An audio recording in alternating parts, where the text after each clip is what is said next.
Hi everyone, again welcome to my channel Mathometer. ठीक है, so last lectures में हम लोग सर्कल्स के टेंजेंट्स के बारे में डिस्कस कर रहे थे। अभी हम लोग कॉर्ड और कॉर्ड ऑफ कॉन्टैक्ट्स के बारे में डिस्कस करेंगे।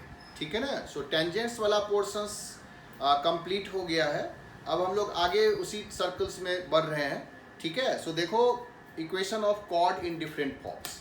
ठीक है, so equation of chord in different forms.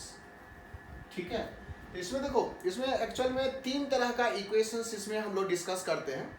एक होता है कि जैसे कि कोई सर्कल है और इस पर कोई लाइन कॉर्ड है और जहां से ये कट कर रहा है ए और बी का तुमको कोऑर्डिनेट्स पता हो।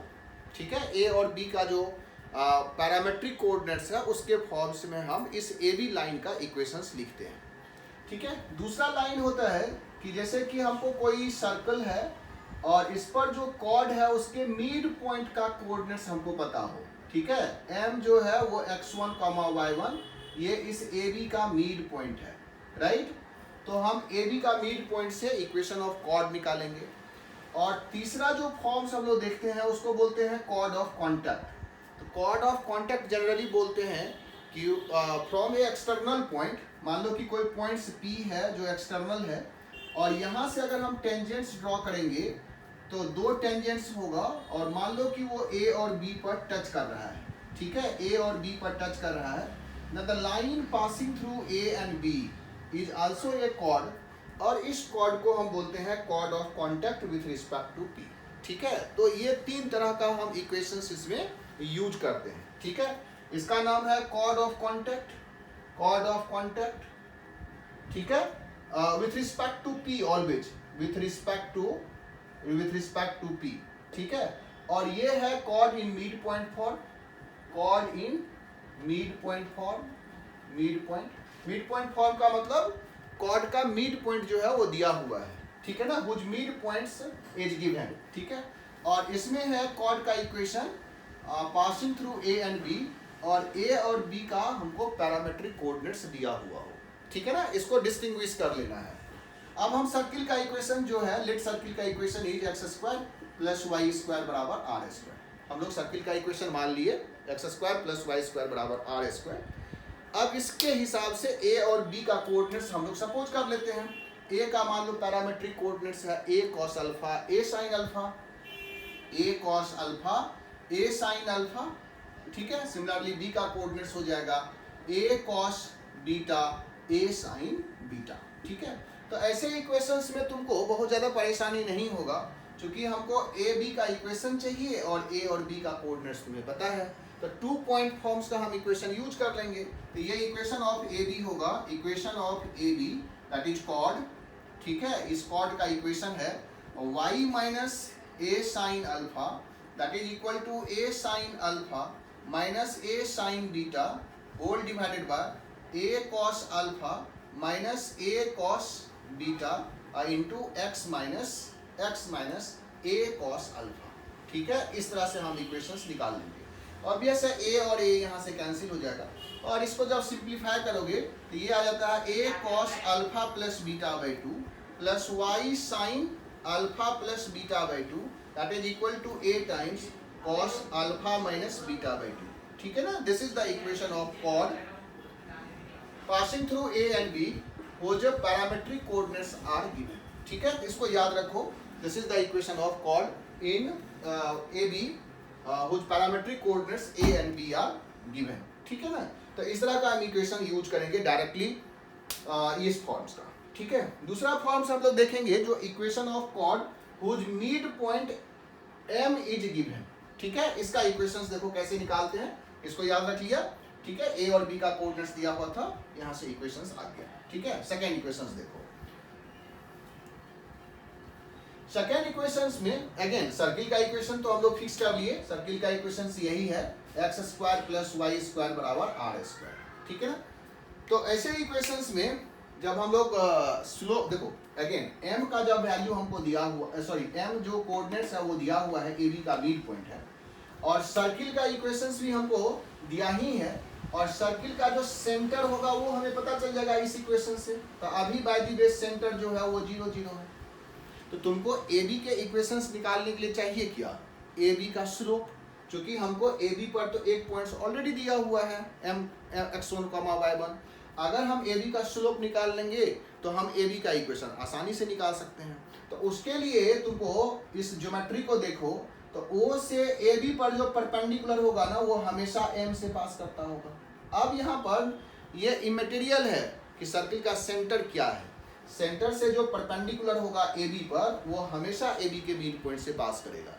सो हमें क्या करना है, इसका जो कोऑर्डिनेट्स है, जो सेंटर है, सेंटर का कोऑर्डिनेट्स और एम का कोऑर्डिनेट्स दिया हुआ उससे स्लोप ऑफ ओ एम निकल जाएगा। So slope of O M तो क्या हो जाएगा, ये y1 by x1। So slope of A B is minus x1 upon y1, क्योंकि ये आपस में दोनों क्या है, परपेंडिकुलर है। So equation of A B आ गया। So equation of A B हमें मिल गया y minus y1 minus x1 by y1 x minus x1। इसको सिंप्लीफाई कर दो, y1 square minus x1 plus x1 square. इसको इधर लिख दो, x1 y1 बराबर x1 square plus y1 square. अच्छा, अब देखो दोनों साइड में अगर हम लोग r स्क्वायर को ऐड कर देते हैं, ठीक है, y सब्ट्रैक्ट कर दो इनफैक्ट, ठीक है, इधर आ जाएगा x1 square y1 square minus r square. तो अब तो ये चीज तुमको दिख रहा होगा ना कि सर्किल के इक्वेशन को जनरली हम जब s यूज करते हैं तो s1 के लिए बोले थे कि इस पॉइंट्स को इस इक्वेशन में पुट कर दो, तो ये आ जाएगा x1 square plus y1 square minus r square. जब ये पॉइंट्स इनसाइड है तो ये तो अब जीरो नहीं होगा, ठीक है, इसका कुछ ना कुछ वैल्यू आएगा, निगेटिव वैल्यू। तो ये वाला पॉइंट्स जो है ना, ये जो है वो s1 ही है। और अभी हम लोग लास्ट लेक्चर्स में देखे थे कि ये जो है वो इक्वेशन ऑफ टेंजेंट्स है। तो इसको याद रखने के लिए ये t बराबर s1 बोलते हैं, ठीक है। इसको याद रखोगे ना, t बराबर s1, जो कि कॉर्ड का इक्वेशन है इन मिड पॉइंट फॉर्म। तो तुमको जैसे सर्किल है कोई भी, मतलब सर्किल का सेंटर कुछ भी हो, तो हम टेंजेंट्स का इक्वेशन लिखने के लिए डिस्कस कर लिए थे लास्ट क्लास में। तो टेंजेंट्स का इक्वेशन लिखेंगे और उस पॉइंट्स को सर्किल के इक्वेशन में पुट करके s1 लिख देंगे। सो t बराबर s1 is the equation of chord whose midpoint is given, ठीक है। यहाँ पर ये जो लाइन टेंजेंट्स है ना, जब पॉइंट्स x1 y1 कर्व पर था, बट अभी तो कर्व पर नहीं है, लेकिन वैसा ही इक्वेशन आया है, इसीलिए इसको हम t बराबर s1 से जस्ट याद रखते हैं, ठीक है। तो जैसे ये पैराबोला में भी तुमको जरूरत पड़ेगा, इलिप्स और हाइपरबोला में भी जरूरत पड़ेगा, और सेम इक्वेशन आता है t बराबर s1। तो अगर अभी से तुम याद रखोगे तो ऑब्वियस है आगे जो है वो तुम्हें बहुत आसान हो जाएगा। सो मिड पॉइंट फॉर्म में इक्वेशन हो गया t बराबर s1, किसका, कॉर्ड का, ठीक है ना, whose mid point is given. तो एक इक्वेशन हम लोग ये निकाल दिए, ठीक है। तीसरा इक्वेशन हम लोग जैसा अभी डिस्कस किए कि कॉर्ड ऑफ कॉन्टैक्ट का इक्वेशन निकालना है। कॉर्ड ऑफ कॉन्टैक्ट जो है वो इसको बोलते हैं, equation of chord of contact मतलब ए बी, जिसका हम t का कोऑर्डिनेट्स x1 y1 दिया हुआ है। तो जनरली हम बोलते हैं इसको chord of contact with respect to p, ठीक है, ए बी का equation with respect to p। अब यहाँ पर देखो, इस ए बी का इक्वेशन निकालने के लिए, ठीक है, हमको a और b का कोऑर्डिनेट्स तो चाहिए, लेकिन पॉइंट्स p दिया हुआ है आउटसाइड, और इस सर्किल का इक्वेशन मान लो x square plus y square बराबर r स्क्वायर होगा। तो हमें तो इस लाइन के इक्वेशंस के लिए ना तो इसका स्लोप पता है और ना ही इसका हमको पॉइंट्स पता है। तो अब यहाँ पर हम लोग कैसे निकालते हैं, सो देखना ध्यान से। हम a का कोऑर्डिनेट्स मान लेते हैं x2 y2 होगा, और b का कोऑर्डिनेट्स भी मान लेते हैं x3 y3 होगा। कुछ ना कुछ तो होगा, तुम जैसे सॉल्व भी करोगे तो तुम्हें निकल जाएगा, बट निकालने की जरूरत नहीं है, हमने सपोज कर दिया। अब देखो टेंजेंट एट ए जो होगा, टेंजेंट एट ए वो क्या लिखेंगे, x x2 plus y y2 minus r square बराबर 0। अभी जो टेंजेंट्स एट ए पॉइंट बताए थे लास्ट क्लास में, ठीक है। तो ए पॉइंट्स तो हम x2 y2 मान लिए, तो x2 y2 जब मान लिए तो इस पॉइंट्स पर जो टेंजेंट्स का इक्वेशन होगा वही होगा। और ए बी कहाँ से, ये जो टेंजेंट्स है वो कहाँ से पास करना चाहिए, p से। तो if this passes through p, तो क्या हो जाएगा, x1 x2 plus y1 y2, ठीक है, that is minus r square बराबर 0। सिमिलरली, ठीक है, similarly equation of tangent at b क्या होगा, ये हो जाएगा x x3 plus y y3 minus r square 0। और ये भी P से पास कर रहा है, ठीक है ना, this also passes through P। सो क्या हो जाएगा, P इसको भी सेटिस्फाई करता होगा, तो x1 x3 plus y1 y3 minus R square बराबर 0। अब कह रहा है कि बाय ऑब्जर्वेशन तुम देखो कि ये इक्वेशन और ये इक्वेशंस को अगर तुम ऑब्जर्व करो तो तुमको लगेगा कि एक इक्वेशन है जिसको हम x1 plus y1 minus R square बराबर 0 लिखते हैं। ये इक्वेशन को अगर x2 y2 से पास करा दो तो ये चीज आ जाएगा, और x3 y3 से पास करा दो तो ये आ जाएगा। ये कैसे पिक्चर में आया ये इक्वेशन, इस इक्वेशन के बारे में यहाँ कहीं डिस्कस नहीं किया हुआ है, बट अगर हम इन दोनों को अगर हम लोग ऑब्जर्व करें, ठीक है, तो हमें दिख रहा है कि एक equation x1 plus y1 minus R square है जिसको x2 y2 भी सेटिस्फाई कर रहा है और x3 y3 भी सेटिस्फाई कर रहा है। यहाँ पर x2 y2 और x3 y3 को हटा करके यहाँ x और y अगर कंसीडर कर लेंगे तो यही इक्वेशन आएगा। इसका मतलब ये इक्वेशन वही है जो ए बी है, ठीक है ना, ए बी का इक्वेशन जो है, ए बी ही एक लाइन है जो इन दोनों पॉइंट से सेटिस्फाई कर रहा है। सो ये इक्वेशंस को हम equation of chord of contact बोलेंगे, ठीक है। तो अब तुम देखो कि ये जो इक्वेशंस आया ये तो t बराबर 0 ही आया ना, t बराबर 0 ही है, तो ये तो अब कह रहा है कि अगर t बराबर 0 लिख रहे हो और पॉइंट्स आउटसाइड है तो इसका मतलब तुम ए बी का इक्वेशन लिख रहे हो, ठीक है। ए बी का इक्वेशन वैसा ही होगा जैसा टेंजेंट्स का इक्वेशन है जब ये पॉइंट्स कर्व पर लाई करता है। यहाँ पर थोड़ा कंफ्यूजन होता है, सो कंफ्यूजन नहीं रखना है। क्या देखना है कि हम याद रखने के लिए t बराबर 0 अगर पॉइंट्स एक्सटर्नल है तो ए बी का इक्वेशन लिखते हैं, ठीक है। कॉर्ड ऑफ कॉन्टैक्ट का इक्वेशन t बराबर 0 लिखेंगे जस्ट याद रखने के लिए। वो t बराबर 0 क्या है, तो when this point lies on the curve, उस केस में जो टेंजेंट है वही ए बी का इक्वेशन, ठीक है। तो अब तुमको तीन तरह का फॉर्म जो बताए अभी तीनों याद हो गया होगा कि कॉर्ड का इक्वेशन जिसमें दो पॉइंट्स जिसका पैरामीट्रिक कोऑर्डिनेट्स दिया हुआ है, कॉर्ड का इक्वेशन जिसके मिड पॉइंट दिए हुए हैं, और कॉर्ड ऑफ कॉन्टैक्ट का इक्वेशन फ्रॉम एक्सटर्नल पॉइंट, ठीक है। यहाँ से एक चीज जो हम लोग लास्ट क्लास में डिस्कस करने वाले थे वो यहाँ पर डिस्कस कर रहे हैं, ठीक है। पेयर ऑफ टेंजेंट्स की बात करता है। देखो पेयर ऑफ टेंजेंट्स अगर तुम लिखना चाहते हो तो अब हम तुमको इसको बता सकते हैं, ठीक है। ये इक्वेशंस ना, ये भी जनरल इक्वेशन है, हर कर्व में तुमको जो आगे पढ़ोगे कोऑर्डिनेट ज्योमेट्री में वो जगह पर यूज होगा। इसमें कह रहा है कि मान लो कि एक सर्किल है, ठीक है। इस सर्किल का इक्वेशन जैसा अभी लिए थे x square plus Y square बराबर आर स्क्वायर, और इसके एक्सटर्नल पॉइंट्स P है x1 y1, और यहाँ से हम इस पर टेंजेंट्स ड्रॉ किए, ठीक है। इस तरह से हम टेंजेंट्स ड्रॉ किए। दो टेंजेंट्स ऑलवेज होगा जिसका बार बार हम लोग जिक्र कर रहे हैं, ये A और B पर टच किया, ठीक है। अब तुम देखो कि ये जो PA लाइन है और PB लाइन है, इसका कंबाइंड इक्वेशन तो पेयर ऑफ स्ट्रेट लाइन होगा।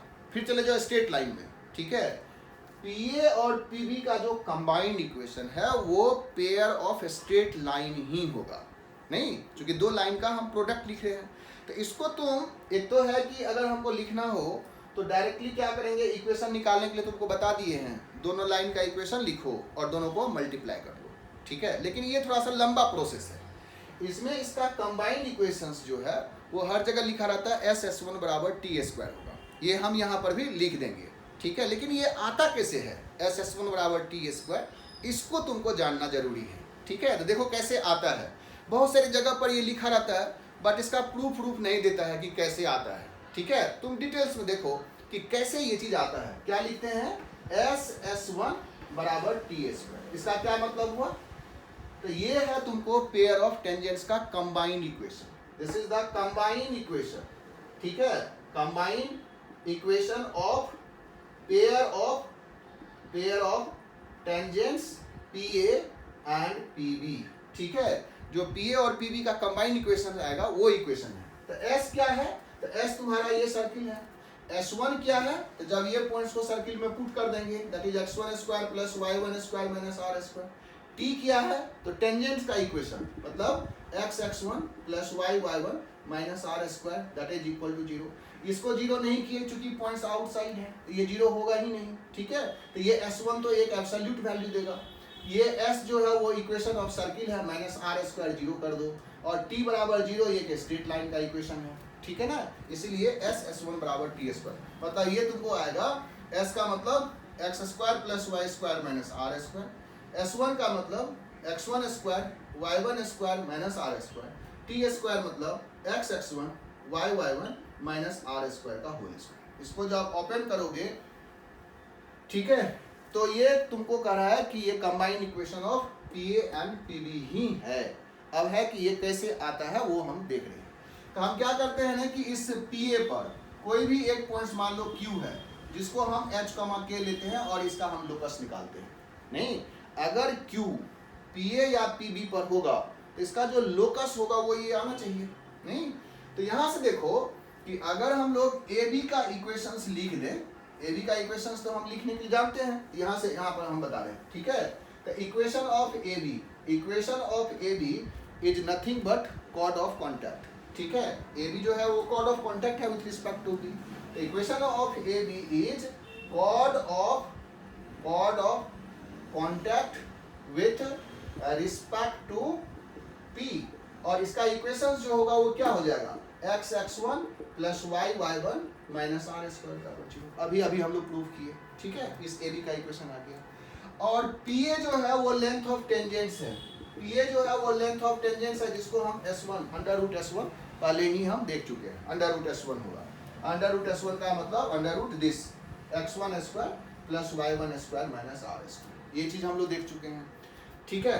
अब तुम देखो कि यहाँ से Q से हम इस पर परपेंडिकुलर ड्रॉ किए, ठीक है, यहाँ से परपेंडिकुलर ड्रॉ किए, इसको मान लो n है, और P से भी इस पर परपेंडिकुलर ड्रॉ किए, इसको मान लो m है। तो QN और PN हम निकाल सकते हैं, ठीक है। तो QN कितना होगा, QN होगा यहाँ से इस पर परपेंडिकुलर, तो हम इस लाइन का इक्वेशन हमें पता है, तो परपेंडिकुलर QN हो जाएगा H X one plus K Y one minus R square whole divided by क्या आ जाएगा, x1 square plus y1 square का अंडर रूट। सिमिलरली PM क्या हो जाएगा, PM भी हो जाएगा यही सेम चीज, ठीक है। यहाँ पर आ जाएगा x1 है तो x1 square plus y1 square minus R square under root x1 square plus y1 square, इसका मॉड, ठीक है। इस सब टर्म्स हम लोग निकाल दिए। अब तुम यहाँ पर देखो एक ज्योमेट्री यूज कर रहे हैं कि ये जो ट्रायंगल है QAN और ये जो ट्रायंगल है PAM, क्या ये सिमिलर ट्रायंगल है?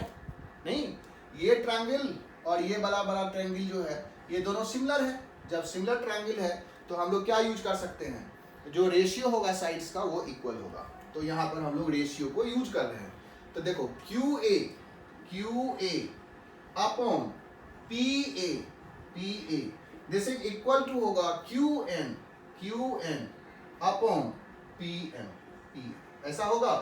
अब देखो QA क्या है, QA जो होगा QA वो भी अंडर रूट क्या होगा, ये तो टेंजेंट ही है, यहाँ से टेंजेंट है, जैसे यहाँ से ये टेंजेंट था वैसे यहाँ से ये टेंजेंट है। टेंजेंट्स का लेंथ तो होता है अंडर रूट S1, मतलब S1 तो इस केस में पॉइंट्स तो हो गया h कमा के इसमें पुट करोगे, ये h square plus K square minus R square होगा।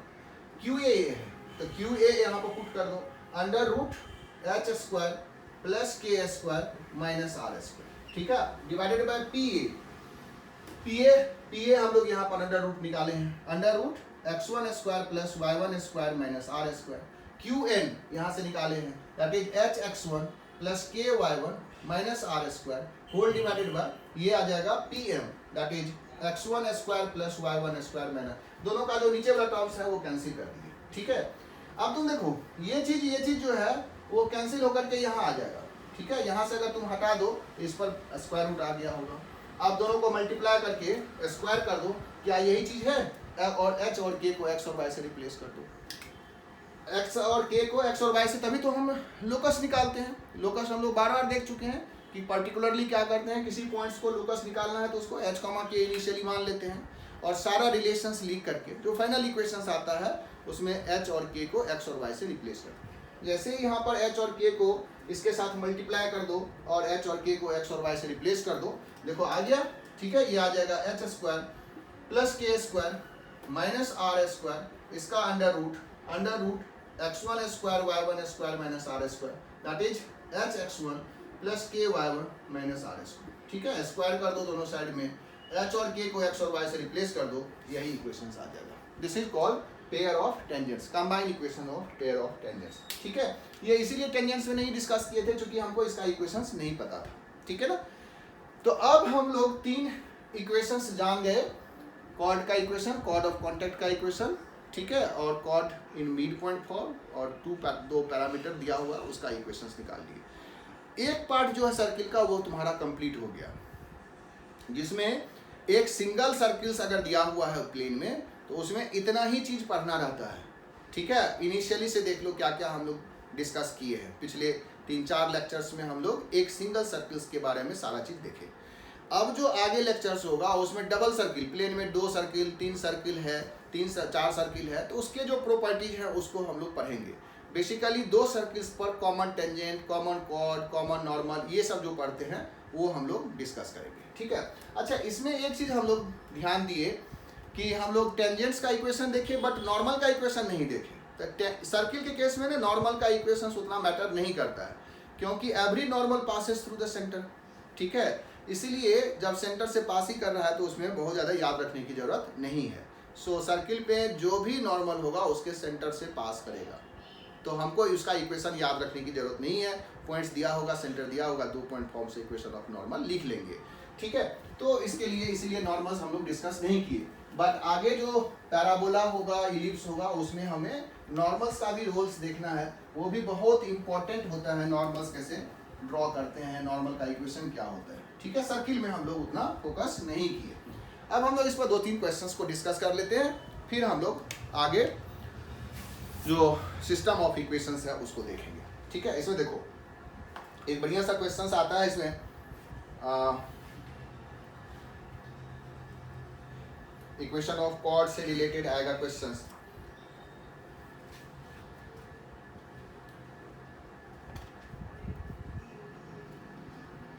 ठीक है, ये देखो बहुत ही इंपॉर्टेंट क्वेश्चंस है जिसको अभी डिस्कस कर रहे हैं। ये जेई में भी बहुत बार पूछा है।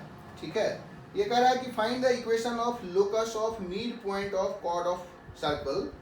ठीक है, इसको पढ़ दे रहे हैं, लिख नहीं रहे हैं क्वेश्चंस को। Find the equation of locus of mid point of the chord of the circle, x² + y² + 2gx।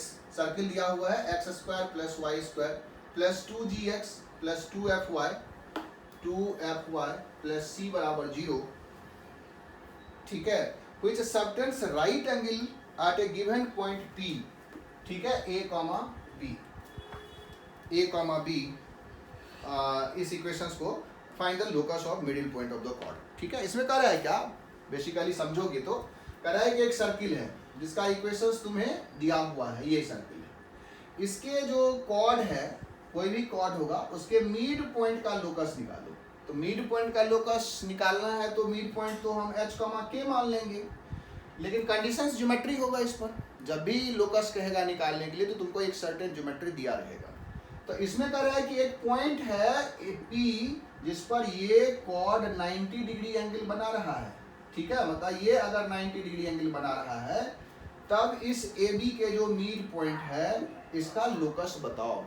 ठीक है, तो देखो कैसे लोकस निकालते हैं। ये सर्किल का हमको सेंटर दिया हुआ होगा, सेंटर तो हमको -g - f मिला हुआ है। तो तुम देखो कि ये जो 90 डिग्री होगा तो यहाँ से जो PM होगा, ठीक है, ये 90 डिग्री है, तो ये जो M है ना वो इस सर्किल का PAM जो सर्किल होगा उसका ये लाइन का लेंथ हमेशा बराबर होगा। याद होगा कि जो राइट एंगल ट्रायंगल है उसके जो हाइपोटेन्यूज है उसका मिड पॉइंट ही उसके सर्कम सर्किल का सेंटर होता है। ठीक है, तो जब ये सेंटर है तो इसका मतलब M से P का डिस्टेंस, M से A का डिस्टेंस और M से M, इसको N मान लो या B मान लो। ठीक है, M से B का डिस्टेंस ये सब बराबर होगा। ठीक है, यहाँ लिख देते हैं AM = PM = MB, ये ज्योमेट्री हो गया। ठीक है, तो अब इसको हम यूज कैसे करेंगे। तुम देखो कि यहाँ से जब हम परपेंडिकुलर ड्रॉ करेंगे तो यहीं से आएगा। ठीक है, और इसका रेडियस हमको पता है, ये R है, ये R है।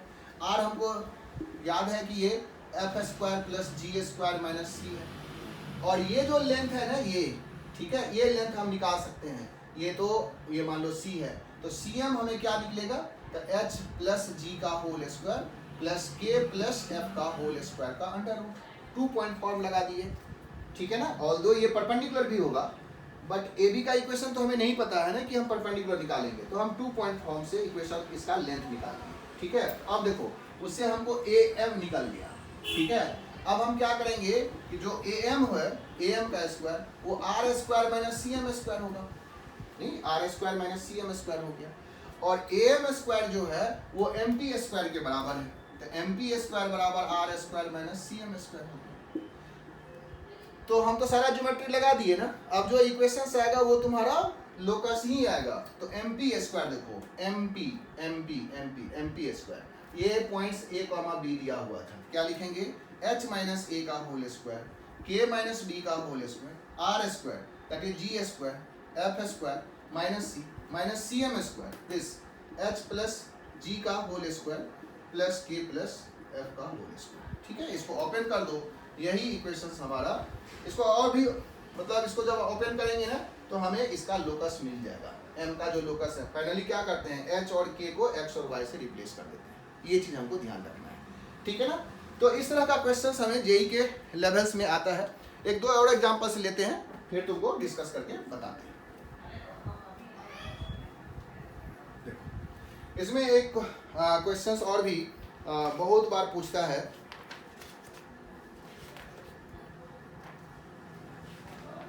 लोकस से रिलेटेड।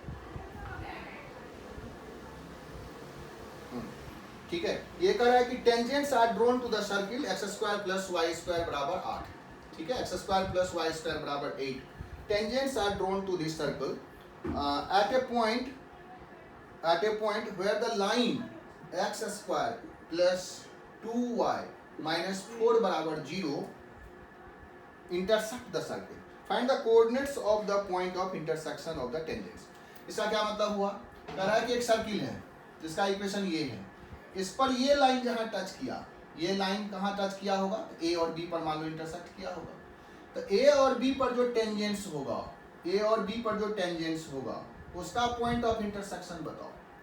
देखो बहुत ही सिंपल है ये सब क्वेश्चंस, ठीक है। ए और बी पर जो टेंजेंट्स होगा तो उसके लिए तुम अगर सॉल्व करना चाहोगे तो फिर लेंदी हो गया। हम क्या करेंगे कि इसका पॉइंट ऑफ कॉन्टैक्ट जहां पर भी पॉइंट ऑफ इंटरसेक्शन होगा उसको x1, y1 मान लेंगे, ठीक है। तो x1, y1 के रिस्पेक्ट में ए बी क्या हुआ, ए बी तो कॉर्ड ऑफ कॉन्टैक्ट ही हुआ, तो हम इस ए बी का इक्वेशंस निकालते हैं इस सर्किल के रिस्पेक्ट में, इसका क्या हो जाएगा x1 प्लस y1 माइनस 8 बराबर 0। अब तुम देखो कि ये लाइन का इक्वेशन पहले से भी दिया हुआ था, इसका मतलब ये और ये क्या है, बराबर है। तो जब बराबर होगा ना तो दोनों के कोफिशिएंट को इक्वेट करना है, प्रोपोर्शनल करना है, ना कि बराबर करना है, ठीक है। हमेशा इसको याद रखना, मतलब हम ये नहीं करेंगे, सॉरी एक्स स्क्वायर नहीं होगा, एक्स ही होगा, एक्स प्लस 2y, ठीक है। इसका जो x का कोफिशिएंट 1 है तो इसका कोफिशिएंट x1 है, तो बराबर नहीं होगा, प्रोपोर्शनल होगा, मतलब x1 upon 1 this is equal to y1 upon यहाँ y का coefficient 2 this is equal to 8/4, ठीक है। यहाँ से x1 का वैल्यू आ गया 2 और y1 कितना आ गया 4, सो ये पॉइंट से आ गया 2, बहुत आसान है, ठीक है ना। तो इस तरह का क्वेश्चंस जो है वो तुम अब धीरे धीरे करके इसको बनाते जाओगे तो ये निकलते जाएगा। क्वेश्चन तो बहुत सारा है, ठीक है। इसमें अब तुम थोड़ा ट्राई करो और ट्राई करके इसको देखो कैसे कैसे क्वेश्चंस हम इसमें यूज करते हैं, ठीक है। और भी क्वेश्चंस इसमें एक टर्म्स आता है जो कह रहा है कि इसमें इसको देखो, 2 distinct chords of a circle drawn from the points A comma B, ये भी बहुत अच्छा क्वेश्चंस में से है, ठीक है, जिसको हम लोग यहाँ डिस्कस कर रहे हैं। ये भी जेई के एडवांस में आया हुआ है। 2 distinct chords are drawn to the circle x square plus Y square minus a x minus b y बराबर 0, drawn from the point a comma b से 2 डिस्टिंक्ट कॉर्ड्स ड्रॉ कर रहा है, is divided by the x axis in the ratio 2:1, then prove that A square is greater than 3b square. ठीक है, फिर से question सुन लो। कह रहा है कि if two distinct chords of a circle, circle ये दिया हुआ है, drawn from the point a comma b that divided by the x axis in 2:1, ठीक है, 2:1 के रेशियो में डिवाइड कर रहा है, देन प्रूव दिस। इसका क्या मतलब हुआ? इसका मतलब है कि ये जो सर्किल जो भी है, ठीक है, इस सर्किल का, ये सर्किल देखो 0 से पास कर रहा है। बाय द वे हम रैंडम फिगर बना रहे हैं, हम ये नहीं दिखा रहे हैं कि कैसे एग्जैक्ट फिगर बनेगा। ठीक है, 0 से पास कर रहा है। ए कॉमा बी इसको सेटिस्फाई भी कर रहा है, मतलब ए कॉमा बी इसी सर्किल पर है, तो ए कॉमा बी मान लो ये है ए कॉमा बी, और एक्स एक्सिस ऐसे है। तो कह रहा है कि यहाँ से दो कॉर्ड ऐसा पास कर सकता है जो इसको 2:1 के रेशियो में डिवाइड कर रहा है। ऐसा दो कॉर्ड होगा, मतलब एक कॉर्ड अगर इधर होगा तो ये 2:1 होगा, और इधर होगा तो ये 2:1 होगा। ठीक है, 2:1 होगा। तो ऐसा कह रहा है दो कॉर्ड्स होगा तो ए स्क्वायर ग्रेटर देन 3b होगा, ये तुम बताओ।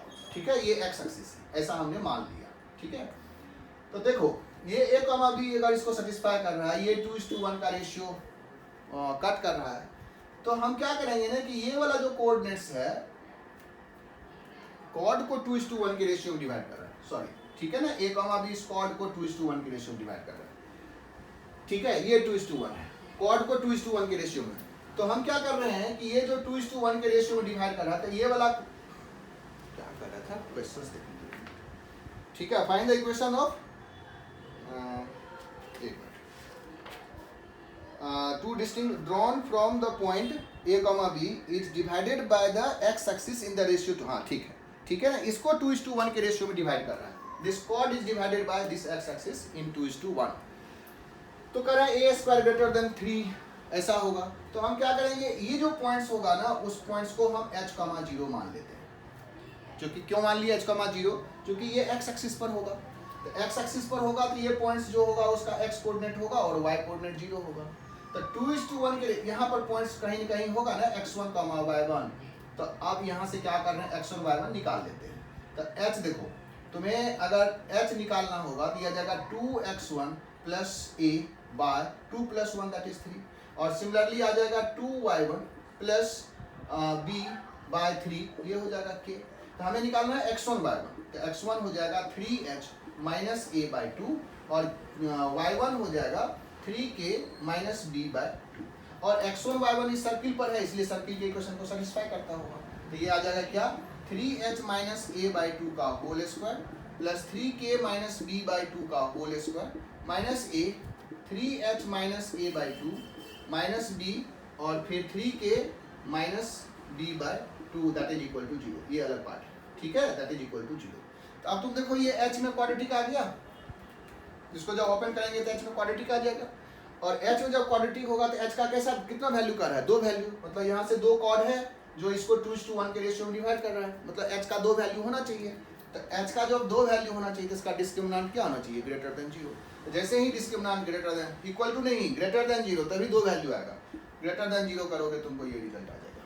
ठीक है, सो ये सब बहुत ही अच्छे क्वेश्चंस हैं जो कॉर्ड ऑफ कॉन्टैक्ट और मिड पॉइंट फॉर्म को यूज करके आता है। ठीक है, सो इक्वेशंस को अब तुम ट्राई करो, जो भी तुम्हारे पास मटेरियल्स है, ठीक है, चाहे तुम बुक्स बना रहे हो, चाहे तुम किसी का पैकेज बना रहे हो, कोई भी सॉल्व कर रहे हो, किसी का असाइनमेंट बना रहे हो, तुम क्वेश्चंस को 1 to 1 सारे क्वेश्चंस को सॉल्व करो।